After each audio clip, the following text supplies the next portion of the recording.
Hey there, everyone. Good afternoon and welcome. My name is Josh. I'd like to first welcome everyone who is watching online and here live streaming at the downtown library. Welcome to today's event. We have a Q&A with Iditarod champion Libby Riddles. Just a head start as to how we're having this event. It is a kickoff for our NEA Big Read series. We'll be having, for the book called The Wild, we have the Orange County Library System and Valencia partnering to bring events and activities based around the book from today, the kickoff, until February 9th. The NEA Big Read program is sponsored by the National Endowment of Arts in partnership with Arts Midwest, and our community is one of the 70 or more around the nation to receive grants and fund programs like this one. If you would like to learn more about the Big Read series, please check out the link at ocls.info/bigread. I will also be sharing that in the comments of the Facebook and YouTube live stream. So if you want to check that out and see what other events we have coming up throughout the month, that would be a great place to do so. But without any further ado, I would like to welcome an author, dog trainer, and the first woman to win the Iditarod race back in 1985, and that is Libby Riddles. Libby, yes, how you doing today? Yeah, I am doing good. It's still morning here in Alaska and barely light out, and it's been super cold, but this is really exciting to be able to do this. It's always kind of interesting to me how many fans we've had in warm places for our dog mushing, because I guess it's just so foreign to people in a way, but everybody loves dogs, and that's the one thing we all have in common. I think that it's a fantastic thing, yeah, and I know I've been interested for quite a long time, so I'm really excited to hear your story and ask some questions and learn more.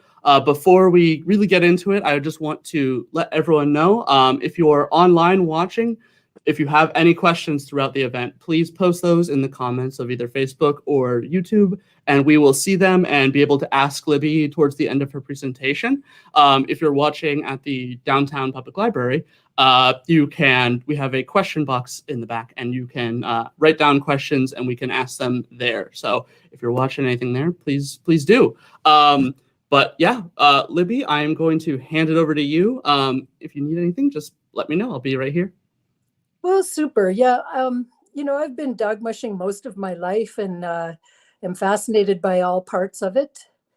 And I think it all begins, here, of course, in the northern places. People kind of wonder, how did dog mushing start? And I think really, it's kind of a fascinating culture. These people of the North, they had so little to work with, and yet they were able to survive. And at some point in the past, just like with the origin of the dog, they probably domesticated wolves at some point. And, the dogs that they brought over the Bering Straits into Alaska were actually brought over from Russia side. And they, of course, did have dogs over there too. So it's this combination of a very hardy northern dog that in the past was occasionally still bred in with a wolf. And these animals really help people to even be able to live in the north. They would put pack on the dogs when they were hunting in the summer, and the dogs would help pack the meat out. Sometimes they would even string ropes from a boat, and the dogs could help pull the boat up a river.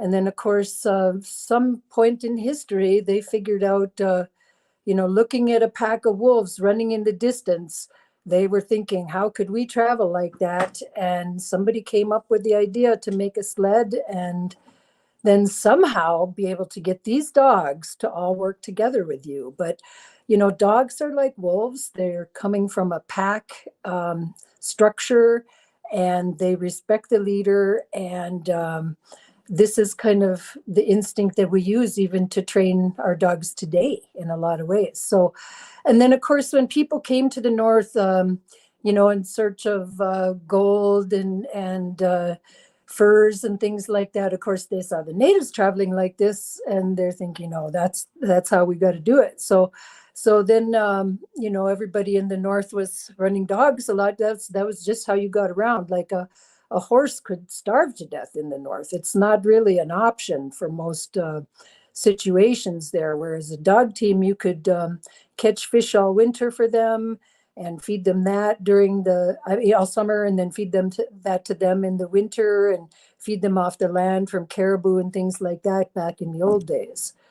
So, and of course, in some ways, the real heyday of this sport was like around 1900 or around that period, where you had these big races going on. All these dog mushers would have races, and like up in Nome, Alaska, they would have the Nome sweepstakes race, and thousands of dollars were bet on these races. And of course, Leonard Seppala and Scotty Allen and Iron Man Johnson, they were some of the top mushers from these times. And it was quite common that, a musher was hired by a company and was their driver. And of course, we also had, big strings of 20 dog teams delivering mail across the north. And then the story was really popularized, parts by people like Jack London, but when they had the diphtheria epidemic in Nome in the 1920s, and the only way to get the serum to them in the middle of the winter was by dog team, that was a story that really captured people's attention all over the world. And so they always had a lot of racing in Alaska. Like, it's still a big tradition up here in the springtime throughout a lot of the smaller villages, and of course in Anchorage and Fairbanks, to have these sprint races. That was done even before the start of our Iditarod race.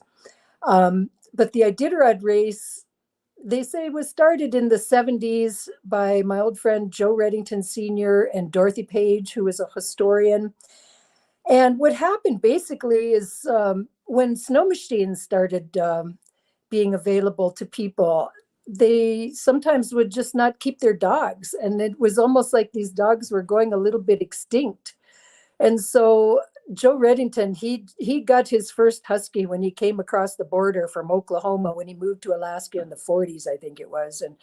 And he just thought it was the greatest thing ever. And he thought that it was sad if these dogs went away. And so he thought if there was a big race, it would help keep the sport viable. So together with Dorothy Page and a bunch of other Alaska old timers, they got this race started. And they didn't really know how far dogs could go and what they could do. And at first, the idea was to go to this old gold rush town of Iditarod. And everybody said, where the heck is Iditarod? So old Joe said, well, let's run the race to Nome. And so instead, they ran it up the coast to Nome, Alaska, which is kind of a famous mushing town anyway. And so it's a pretty epic deal. It's a race that starts in Anchorage and then crosses the Alaska mountain range, and then drops down into the country around McGrath and those areas, the hills of Ophir, and then connects up with the Yukon River, and then goes over to the coastal area. And then that's sometimes where the stormiest weather happens. I mean, it's often very, very windy there in addition to the cold, whereas the Yukon River might be extremely cold, but they don't often have the wind. It's often dead calm. So, and it's a different type of people. Like along the Yukon, you have mostly Athabascan Indians. And once you go from Koyuk over to Unalakleet, then you're starting to have the Inupiat and Yupik Eskimos. So it's kind of a different thing, but amazing country. And it's quite the challenge. I mean, the early days of this race were especially challenging. I think, they didn't have near as good of a trail. They didn't really know what was coming. Communications weren't as good. This is actually the 50th year anniversary of the race this year, which is kind of exciting. That's how long we've been doing this. But, the very first race was quite a bit longer. And the very last place musher was out there for like a whole month, I think, the first race. It was just so tough. So, of course, the Iditarod race has progressed a lot over the years and changed some. it's kind of neat to see that there's some families that were involved in the very first ones that are still racing all these years later. But, the lifestyle of it is still very similar in a lot of ways to what it was way back when we started. It's more than just a sport. It really has to be a lifestyle because you take care of these dogs every day of the year, training the dogs, just taking care of their needs. This is really a lifetime thing, a lifestyle thing, and it's often done by the whole family. And it's not everybody doesn't race, of course. I mean, some people just run dogs for fun or use them for getting around. But the racing lifestyle, you have to be pretty focused on doing this. Mushers pretty soon here next month will be preparing their airdrops that they use to send out on the race ahead of time, where they send out all their meat and their dog booties and all the gear they're going to need that gets sent out to checkpoints ahead of time. You have to run qualifying races to prove that you're capable of pulling off something like the Iditarod. And yeah, you just have to kind of learn by doing it, I think, in some ways too, and really prepare for every scenario, because you never know what's going to happen to you out there on the Iditarod. Like, I remember when I was first getting started in it, boy, I sure had to experiment a lot with clothes to try to find things that are going to be warm enough for when you're out there. And I think the bottom line is that we just always get cold, and you somewhat expect that, but you want to have good enough gear that you're not actually going to freeze to death out there, and then be smart enough to use it, because of course that's one of the big challenges too, is you really, really get tired out there. So let me backtrack and maybe go back into more how I got started in this myself, and what my story is. But, I started out as a kid who basically just loved animals. And I think from the time I was in grade school, I was scamming on, how can I have a lifestyle where I have lots of animals?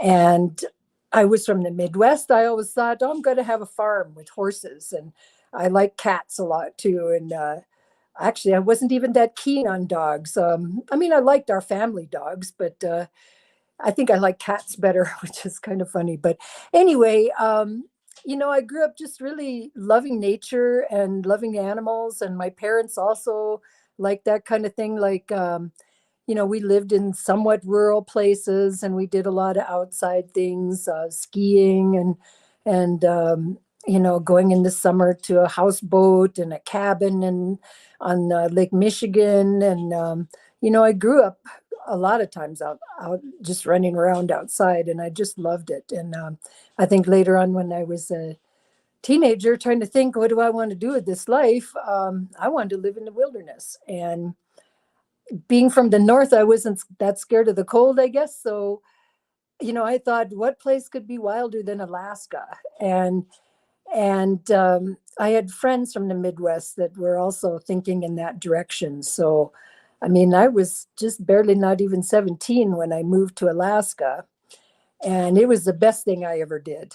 I think I got an adventurous spirit like that in a way, maybe from all the reading I did, if that sounds realistic, but it kind of gave me the imagination to think about the kind of life I could have, and gave me the courage that if I didn't know what I was doing, I could learn. So I was pretty green when I first came to Alaska, but I got right into it. The first year I was up here, I got to go homesteading out in Western Alaska and meet my first real native people out at Stony River. And, my family just always had an interest in native culture, I think from my parents having spent time in the Phoenix area. And both my parents taught on Navajo reservations when they were younger. And my parents were both artists and educators, and they loved the native art too. And anyway, I just liked the lifestyle of how these people could live off the country. And, I got a taste of it myself, helping build the cabin with the chainsaw and sod roof and, going on a first moose hunt and things like that. I just learned so much right off the bat. But anyway, I ended up getting started into dogs pretty soon after that adventure because it just seemed like if you're going to have animals in Alaska, dogs made the most sense. You could use them for the most things. And I never intended that I was going to become a racer. I barely even knew anything about the Iditarod when I first started, but I like the Huskies, especially because they're different from other breeds of dogs. They're a little more like a cat in their brain. They're very independent. And not everybody can figure this thing of dog mushing out. And when I first got into it, it wasn't easy. I made a lot of mistakes, but I learned from people and I learned by just going out and doing it. Like when I started running dogs, I would often just take a 4-dog team and go all over the place, be gone for hours. And, as I got experienced with that, I started adding more dogs. But, moving to Alaska, and then as a young person, boy, you sure have to learn what you're doing. Like I had to learn how to get food for these dogs, inexpensively and things like that. So, um, I would get like outdated dairy products from the old Matanuska made dairy that they had, or the cannery would have, you could buy like 5-foot square boxes of fish heads, just right to fit in the back of a pickup truck, 10 cents a pound. And then I'd bring them in the cabin and thaw those out and make that for the dogs. And plus, like, you get in kind of life and death situations. And so you have to learn that you're responsible. You're responsible for yourself and your dog team. And where I trained out by Glen Allen and Nelchina was so remote. If I went out training for the day, I'd often just leave a little note on my door. I'm going up north of Old Man Lake. In case I don't show up at the lodge on the weekend, people will know where to go looking for me. So, you learn to take care of yourself, and you learn by your mistakes too, to not do stupid things. I remember the first time I went camping at 20 below, I forgot to bring a pad to lay on under my sleeping bag. And it was really cold. But so I cut some spruce boughs and made the spruce bough bed from that. But I can tell you what, I never forgot my sleeping pad after that time. So I was just kind of learning by experience. And like I said, never really intended to race. But after a point, a friend of mine talked me into just running this little 5-dog sprint race in the Kenai area. And I thought, oh, what the heck? I might as well try it. And I ended up winning the race because my dogs were actually pretty experienced. And it was an eye opener to me that, hey, maybe this is something else I could do with my dogs. And apparently I might be good at this. So after that, I got it in my head that maybe I could do this Iditarod thing. And of course, I'd been meeting mushers from the Iditarod and giving them a hand because, of course, nobody can get in this race without a lot of help from your friends and family and whatever. And to help somebody get ready for the race and then watch their dog team take off across that lake, knowing that they're going on a 1,000-mile trip. I mean, that just totally hooked me. The idea of doing it. And it seemed like the ultimate of what I could do as a dog musher. So I built up my experience and did some mid-distance races, and again, probably made some pretty good mistakes. But then when I ran my first Iditarod in 1980, I did pretty good because of having done my homework. And it was an extremely tough year. It was a year, I think it's still the most amount of people scratched from the race than ever before. Maybe like half the entire field didn't even finish the race. It was so tough. But I was just a dumb rookie and I didn't know it was anything harder than normal. So I just kept going and I came in 18th place. I think I'm trying to look to see. Oh, somewhere I had a picture of the Iditarod annual with a picture of me. My mom came up to meet me at the finish line, and I was just so happy to make it all the way to Nome. But yeah, it was really an education, and I was pretty proud of that finish. And of course, right away when you get to the finish line, you're thinking, "Oh, why did I do that? It's the craziest thing in the world." But then you're also thinking, "How can I do it better next time? What did I learn?" So of course, right away, I'm scamming on coming back to run the race again. And so in 1981, I actually finished 2 days faster, but I was 2 places behind, 20th place. So that made me think, all right, I've got to come back with a new perspective and figure out a way to bump up to the next level.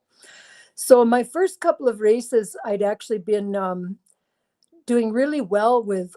This is how I started, with older, experienced dogs from top mushers. That's what I started with. But after doing it for this long now, I was ready to start raising my own dogs from my best ideals of the dogs that I'd been racing. I knew the kind of things that I wanted as a musher. So I raised some puppies in 1981 and after the Iditarod, and that was kind of the core of my winning team. Now, again, after running the Iditarod twice, I really fell in love with coastal Alaska and the native people up there. There's just something really special about it, and they're very welcoming. And I mean, villages all along the trail are really fabulous. But I guess to me, because it was also something new, this big open country and no trees, and you can see for miles. And it's quite a different lifestyle up there too. And then, of course, Nome itself has such a fascinating history. But anyway, I had met Joe Garney on the race, and he lived up north of Nome, and we ended up teaming up. I moved up there after a fish buying job I did in Shaktoolik, and then moved to Teller. And Joe also had about 30 dogs, and I think I had about 30. And what we did is we started, well, we were both raising puppies then, and we started racing, combining teams to have a really top team. So in those building years, when I was raising those dogs, I was running the Cusco 300. And when the dogs were 3 years old, Joe took them in the Iditarod in 1984 and did very well. He came in third place. So in 1985, it was my turn to run the Iditarod, and he was going to run the shorter Cusco 300 with the team. So I knew he had done very well with them and that they were a really good dog team. And so I was kind of wondering, how good of a dog musher am I? How is this going to work for me? So for me, the pressure was really on myself. I had pretty much 100% trust that this was a really good dog team, which is a good feeling to feel.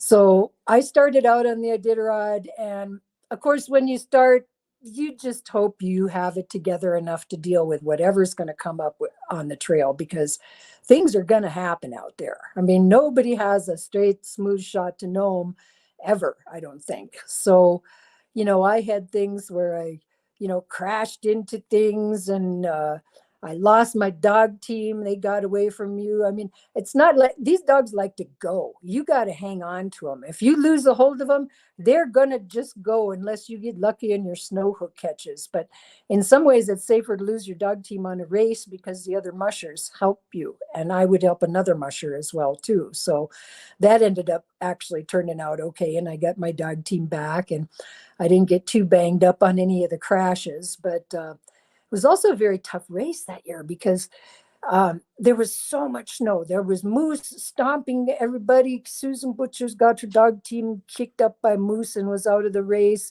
There was moose all over in the trails. There was so deep a snow, you step off the trail and you're up to your hips. So it was a lot of trail breaking and things like that. But the worst thing is they had to actually freeze the race at Rainy Pass before you go over the mountains, because the pilots hadn't been able to get the dog food over to the other side. So they could have let us go. Maybe we make it over there, but then there's no dog food. So 3 days we had to wait there, and nobody had enough dog food. So of course they're sending dog food from Rainy Pass, and I was babying my dogs and making broth for them in spruce bough beds and just feeding them every couple hours and really, really tending them well. But they opened things up again, and I had a pretty good position right from then on, I think. I made it up to the Yukon, and part of what motivated me to keep going on to Yukon, and it was almost too cold to stop. Also, I had a really stubborn lead dog, my leader, Dugan. And I had spent years, I was only 4 years old, I think, at the time, but I had spent half of his life trying to convince him that I was at least as smart as him and he could cooperate with me, and when the times were crucial. But so I was going on the Yukon and I had already stopped with a couple of teams that had a fire built, and I got a little defrost then and snacked the dogs. But then we went for a little ways up the trail. And here was this lodge, and I didn't even know it was going to be there. And they were open and having soup for people. And there was a bunch of sleds already pulled up there. And I was so surprised. I didn't really plan on stopping, but my leader sensed my hesitation. And while I'm hesitating, he's trying to go over to the lodge. And I'm like, I didn't tell you that we're going over to the lodge. I'm the boss. We're going to keep going. So that kind of motivated me to keep going that night. I didn't even know I was in first place. But I went that night. It was so cold. It made me think of the Jack London story, to build a fire. I mean, like I had to keep kicking on the back of the sled or my feet were going to freeze, basically. And the dogs, they're pretty equipped for this. They got their little jackets on, they got good fur, they're used to the weather, but I'm back there just freezing. And after going for about 6 hours, I was thinking I better stop and build a fire before things get dangerous here.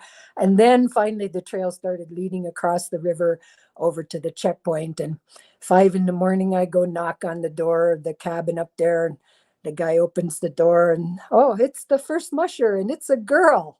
That was funny. But anyway, so from then on, I was kind of in the top 3 or 4 of the race. And it was so cold. It was even colder the next night going up to Caltag, but I made it up there and gave the dogs another good rest. And then when I got to Unalakleet, I was so tired. I was only going to stay there for 4 hours. And I was at the table, literally just holding my eyelids open like this after I ate, because I didn't want to go to sleep. Plenty of time to sleep after you get to Nome, right? So I started going from Unalakleet, which now you're only a couple 100 miles from Nome up on the coast. And I started heading over the hills up to Shaktoolik, and it's a stormy place up there. My very first Iditarod, I got off the trail and got lost up there. I could see the lights of Shaktoolik, but I had no idea where the trail was. This time, when I got up there, it started to get really stormy when I dropped down on the other side, on the flats going into Shaktoolik. And of course, these guys are just famous for their storms up there anyway. So it was pretty stormy just getting to Shaktoolik. And again, I was the first one there. So when you leave Shaktoolik to the next place, it's going to be going across the frozen ocean ice up to the village of Koyuk. Super dangerous. I mean, there's a great story of Leonard Seppala rescuing a lady out there, and they were going mushing out there, having to jump from ice floe to ice floe with the dog team. And so there's special things you have to consider when you're out where there's nothing to stop the wind, and no visibility, maybe because of the blizzards. So in a bad storm like that, I had to really think about it, how I was going to keep going. But I didn't want to just wait there and hesitate, because then all the other mushers were going to catch up to me. And I felt like I'd worked so hard to build up this lead. So I gave my dogs a good 4-hour rest. I called my buddies in Nome and asked what they thought. I talked to one of the elders there, Franklin Panipchuk in Shaktoolik, for what he thought. And, I just thought I had to try it or I couldn't live with myself. But I was going to be very, very careful. So I ended up setting out on the trail, and I had about 3 hours to go before it got too dark to see. And I thought maybe if I'm lucky, I could see the lights of Koyuk and keep going, but it got too dark. So I had to pull over, take everything out of my sled, get in my sled bag.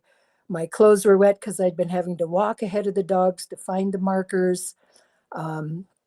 So I had to, it took almost 2 hours to get situated, but then I was finally in a dry parka and in my sleeping bag, and then the sled bag.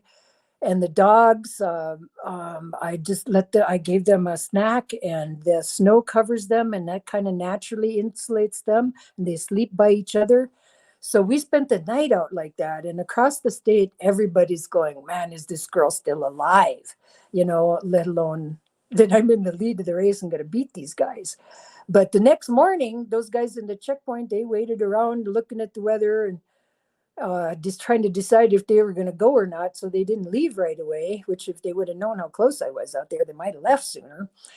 Anyway, I got going the next morning. It was really hard to get out of that sleeping bag, but I thought I might get really frozen if I don't get moving. And the dogs just popped up out of the snow like ptarmigan, and they were fine. And yeah, we mushed all the way, used all that rest of the daylight that day to get over to the village of Koyuk. And boy, when I did, it was big news all over that, I made it over there. But of course, you still got over 100 miles to go and more to get to Nome. And I couldn't let my guard down because, of course, by this time you're getting really tired too. And, so it's easy to make some mistakes, but boy, the dogs were looking good. Like they're used to those coastal conditions because that's where I was training them. And so the dogs are doing really good. I just had to hang on to the sled. So we did have one last little adventure very close to the finish line. Actually, there's a checkpoint safety out in the Cape about 30 miles from Nome. And I got off the trail away from safety and ended up in Solomon, following the tracks of a snow machine that had gone up there. And when I first left to go back, I had actually turned around the wrong way, following my own tracks, and didn't realize it for a couple miles. And then I got straightened out. So this is what I'm saying. You can never really let your guard down in a way. But yeah, we made it into Nome. I couldn't believe all the commotion. I was the first musher from, the coastal area up there to win the Iditarod. The first woman to win it. I was so unknown of a musher. I think they actually called me Libby Teller from Riddles, Alaska at one point. But it was just an amazing experience. And, since then, of course, I've done a lot of different things with these dogs and tried different races. I've raced in the Alps over in Europe. I've done, stage racing in Wyoming and raced the Bear Grease race in Minnesota and done the, sprint championship races to try out a little different. That's a whole different type of mushing, the speed racing.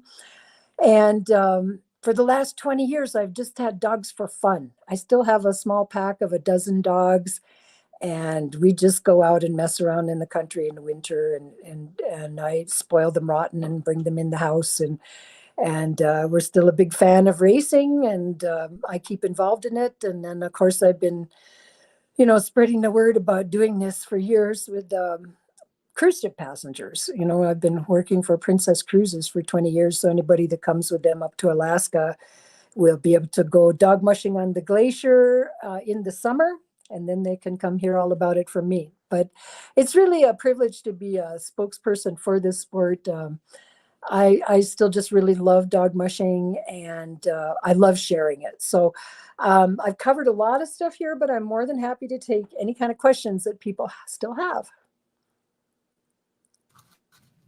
Let me make sure we get up into the center. Thank you, Libby. That was that's an amazing story, and just the amount of just preparation and everything that goes into it is something that you don't really get to hear. You see the race, you see it happening, but there's a lot to think about and get through to get there. So thank you so much for sharing your story, and yeah, we're happy to take questions from the chat or the live audience if you're watching. But I do have some questions that I was coming up with throughout the event, because there's a lot that I want to know.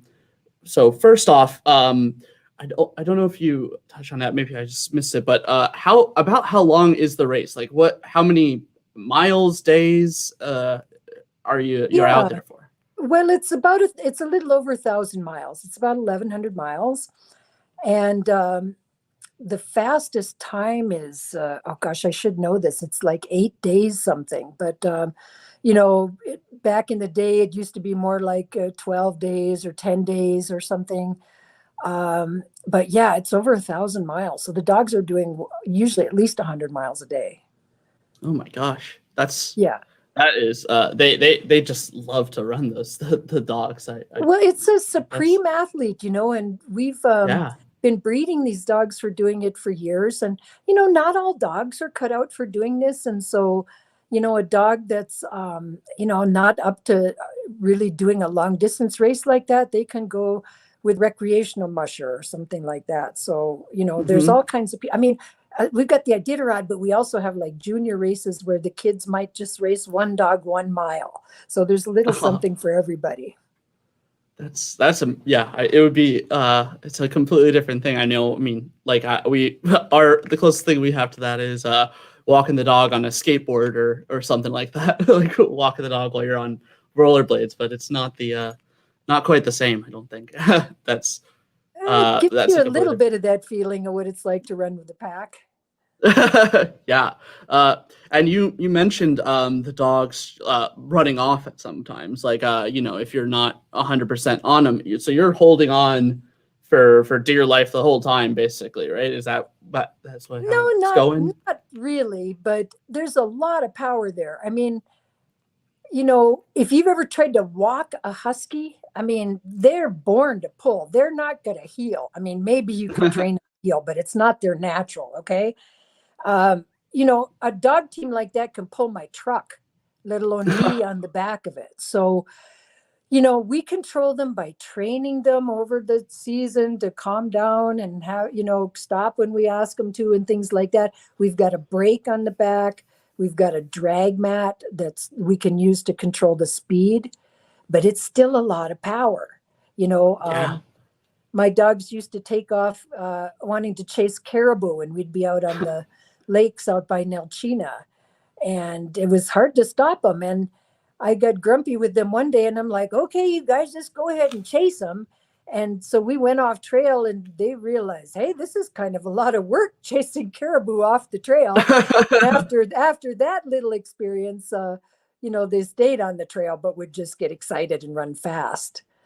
Right. So sometimes it's just Yeah. trying to figure out how to psych them. But it's just like if people that have a pet husky, like here where I live in Homer, I'll see signs up all the time.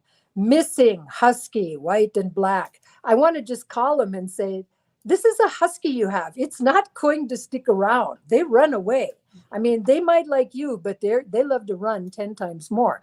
And one husky by itself is maybe pretty good at sticking around, but sometimes you let two huskies loose and they look at each other. Hey, we're a team. Let's hit the trail, and off they go. So it's just their instinct to run is so strong. It's something you have to be aware of, even as a pet owner of one. Yeah, that's awesome. Yeah, so we did have a question just came in from the chat. You mentioned it a little bit, but we had a question from A on YouTube. May have missed it, but do you have any pets of your own? I know you mentioned that you have about a dozen dogs still, and then any others as well. Well, yeah, I've got a dozen dogs, and we got the big whopper kitty here. He's practically as big as a sled dog. This guy's like 20 pounds.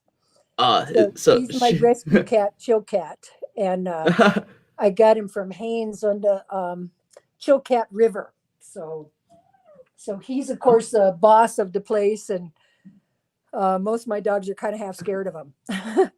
So it's kind of fun because I've got, I even wrote the kids book about my cat Danger that lived with all the sled dogs, and so that's still one of the top kids books up here today. Have it there. See, I've got that. Ooh. It shows a picture of with his buddy Mud Shark back in the day. So, but yeah, and then adorable. the dogs, they're kind of pets, but they're they're still working dogs in a way too, and they like being together in a pack. But in this colder weather, I definitely anything under 0 they get in the house. That's for sure. Yeah, that's really cool. Yeah, and a dozen dogs is we have 2 at home, and it can be a handful. So they must love being together and just love the outdoors too. Yeah, just a whole lot of them. And you mentioned the cat's name, Chill Cat. We do have an event coming up with a Lingot weaver who they call it the chill cat weaving. That Oh, right, yeah, is coming up later on with Lily Hope. So that should be yeah, another fun fabulous. event coming up later on. Yeah. But anyway, you also mentioned your books. You've written quite a few. And did you want to talk about those just a little bit and like what people can look for?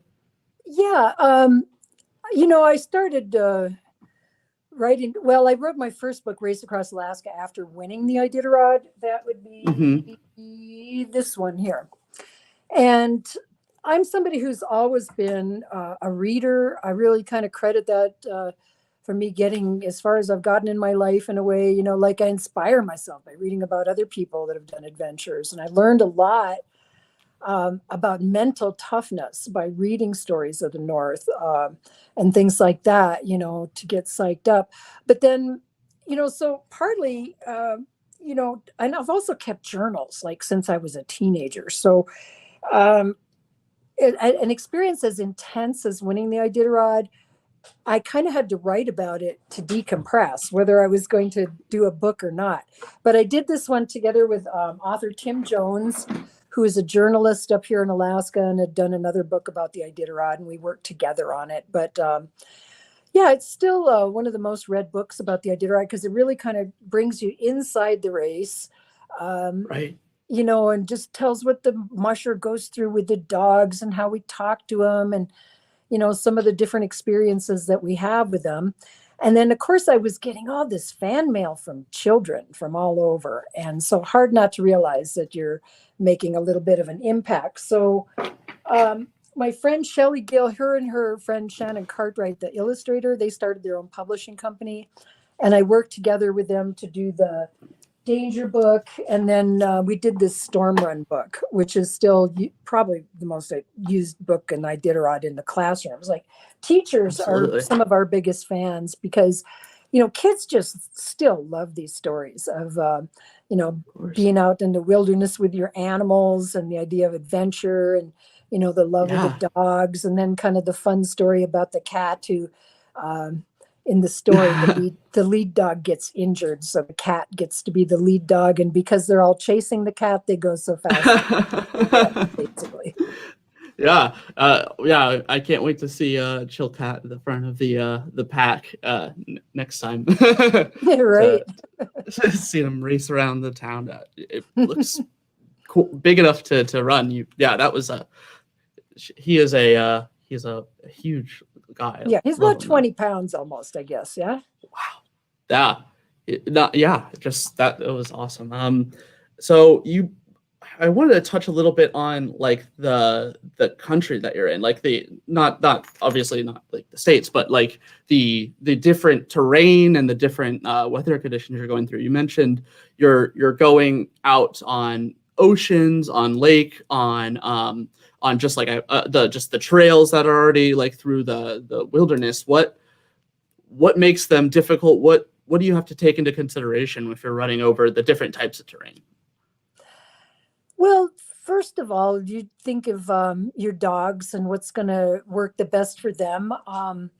Like you've got sometimes conditions where it might be glare ice, where then maybe you think, well, maybe I don't want to run booties on my dogs if they're going to be on the ice, because then maybe they're slipping and are more likely to pull a muscle or something like that, and Right. So you're first of all looking at, okay, what do I need most from my dogs? Do they need jackets?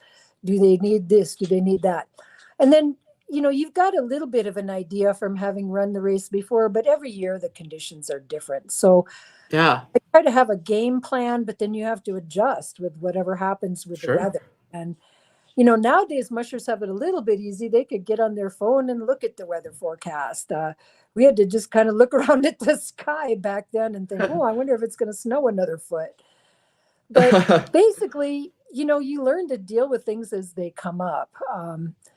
That's the best way to do it. And, you're going to have times when it's easy going and you're just kind of half falling asleep on your sled because the sun's shining in your face. And In fact, I send sunscreen out there because our face will get so sunburnt otherwise.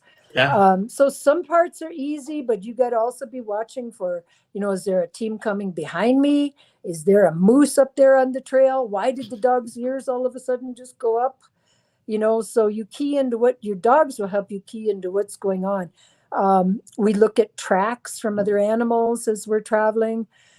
The mountains can be very dangerous. There's one place, the steps, we call it, where you're going down this steep wooded area, and it's very dangerous a lot of times. And I've crashed going down through there, and it's something that you're kind of glad to get on the other side of. And so you want to have your timing right when you go through there. One of the worst things is to have another team directly behind you or right in front of you, because if they have problems and have to stop, you might pile into them.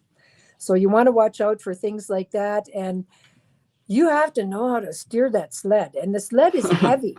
So when you're going across a little ice bridge, you might have to pull your sled handlebar up like this and have your sled tilted on one runner so you get across that ice without going in the river. So you have to be, I kind of change my focus all the time. I watch long distance, what's up ahead on the trail. I look at the whole dog team, and then I might look closer at just individual dogs. Yeah. And yeah, I can imagine just any distractions, because, if the dogs are running for, if they've been going hours, there's nothing around, you're going pretty straight, they're in the zone running, and then, like you said, a moose comes up or another team is behind you, and that's going to completely change the focus of how you have to, how you have to deal with the dogs, figuring it out, but two, just what are we gonna do to just kind of keep this going straight forward, or are we gonna have to pull, we're gonna have to stop? It's a focus that, because you mentioned being so tired, I mean the mental strain plus the physical strain of wrenching this heavy sled around must be intense. I think one hard thing is you might be just standing there in the back of your sled and your muscles are all cold, and then all of a sudden you gotta run around a corner, or something like that happens. Yeah. And, so you got to be in really good shape yourself and know how to keep yourself from getting injured. And, we have to know how to eat out there as well as how to feed the dogs. I mean, the dogs might eat 4,000 calories a day or more. Wow. And we have to actually train them from the time that they're young to not be finicky. We went to name them after vacuum cleaners. Kirby, Hoover, suck that stuff down. So a dog that doesn't have a good appetite is a real liability on the trail, actually. And then I'm kind of like a picky sled dog as far as my food goes too. I don't feel like eating a lot of different things out there. So I send out a lot more than what I'm actually going to eat, so that I've got a choice, so that something looks good, know? And when you're taking rest, are you having to get from checkpoint to checkpoint? And when you get to a checkpoint, or they have a required, you have to be at this checkpoint for at least 4 hours or something like that, or at least or are you mostly just able to go, and then if you hit the checkpoints, are there more just for general safety? Okay, you make sure you're where you're at on the trail. Well, it's a little bit of both. The musher basically picks their schedule, but you've got one 24-hour layover, then you can pick which place you take it.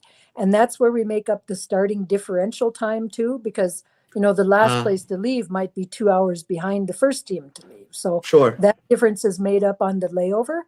And then you're going to have a layover of 8 hours on a Yukon river village. And there's usually 3 or 4 of those. You can pick which one. And then the last checkpoint, White Mountain, 100 miles before the finish, they have a 8-hour layover mandatory with a very thorough vet check to make sure the dogs are in good shape for the final push.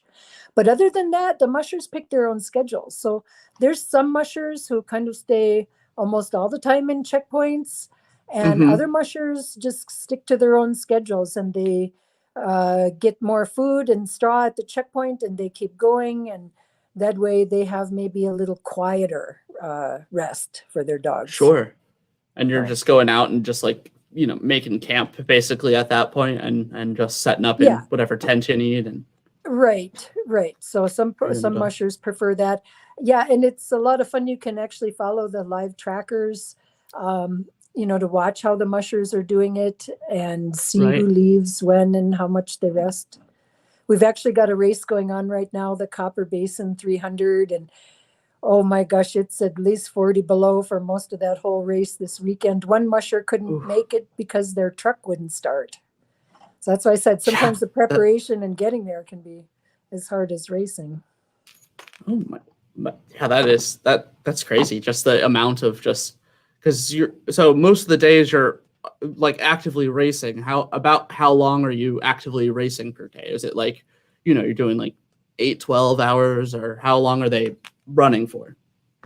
Well, everybody has a little bit different kind of schedules. Like on a longer race on Iditarod, you're going to run and rest more frequently than they would on this Copper Basin 300-mile race. But then what some of the 300-mile races do to slow it down is they make a mandatory amount of rest the dog teams have to have before the finish line. And then mushers can juggle that however they want it. But with the Iditarod, I mean, it's fairly common to maybe run like 6 hours and then rest 5 or 4 or 6, depending on your level of competition, and then do that sort of around the clock. If it's super cold out, we tend to run more during the daylight hours.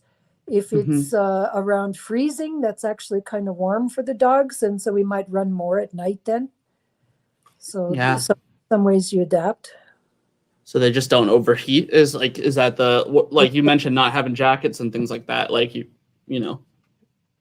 in warm weather they can definitely overheat too. In fact, they do make a certain kind of dog jacket that's kind of made out of reflective material, like to keep a black dog is going to get hotter, and the reflective jacket will help will help with that. Like especially spring mushing can be really sunny.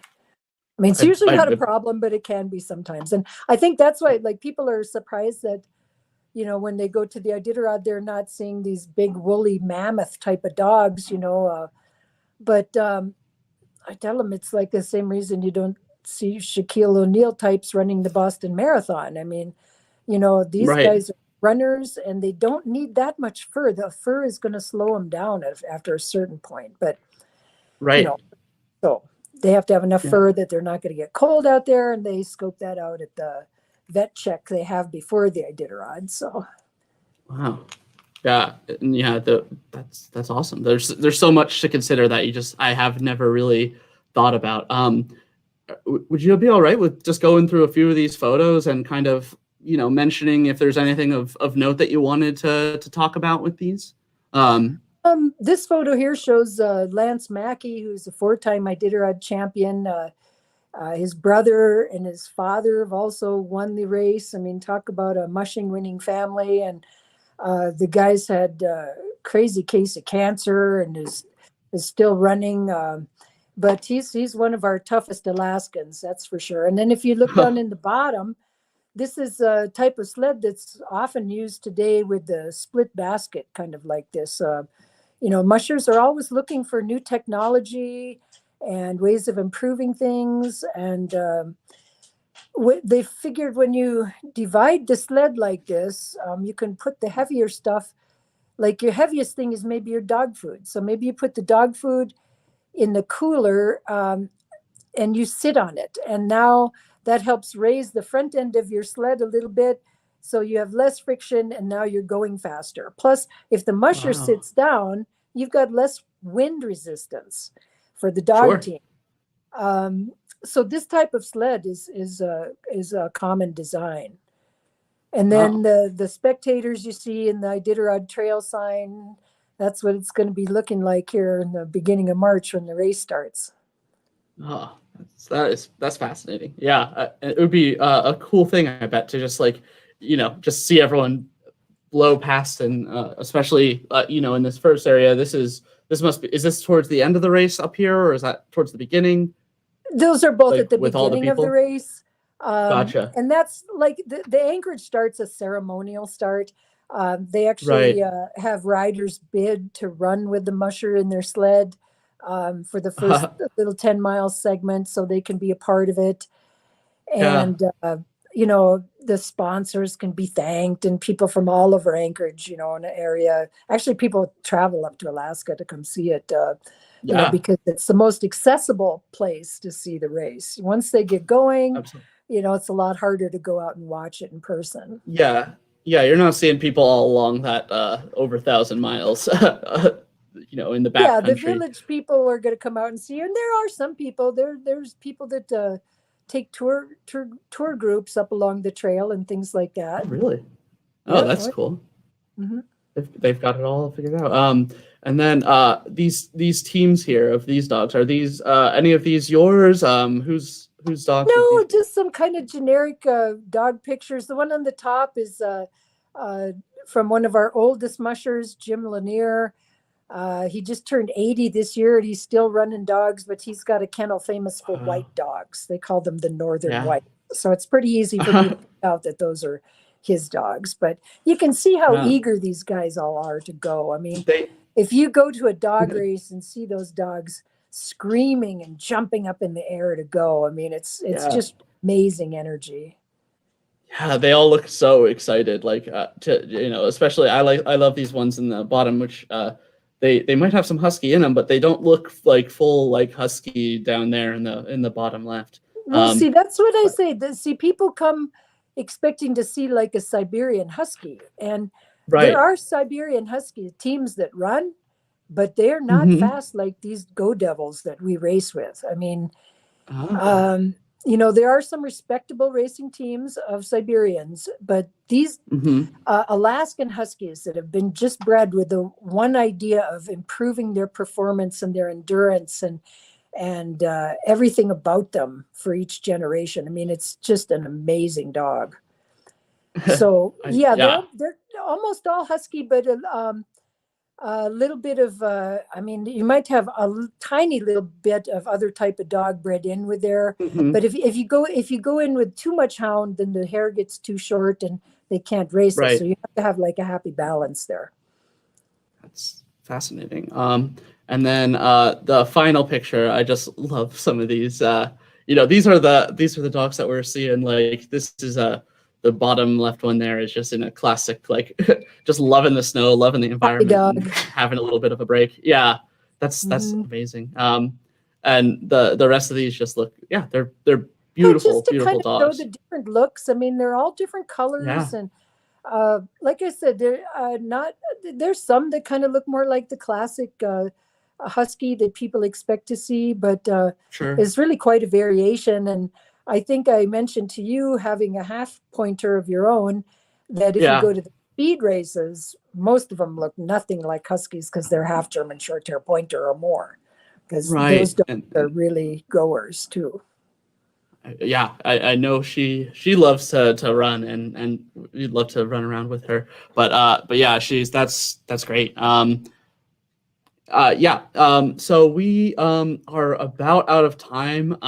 But Libby, thank you so much. I was a fascinating thing to go through. And then thank you so much for sharing with us. Yeah, I appreciate it. No, it's great to be here this morning, and it's a good time of year to be doing this. I hope everybody will follow the races coming up. There's a race every weekend going on now, so lots of excitement. Thank you so much for coming to hang with us, everyone. Thank you all for attending. We really appreciate it, and please do check out some more of these events at ocls.info. I will type that out here. /Big Read. We have a lot of great events coming up throughout the series, so check that out, and you'll be able to see everything that's going on that we have coming up. And Libby, once again, thank you so much for taking some of your time out. I'll let you get back to the pups that you have. Okay, super. Thank you very much. My pleasure to be here today. Thank you. All right, thank you, folks, and thank you everyone for coming. And Thanks for watching. Subscribe to our YouTube channel to be the first to find out when we have new fun and informative videos for you. Orange County Library System is your place to learn, grow, connect.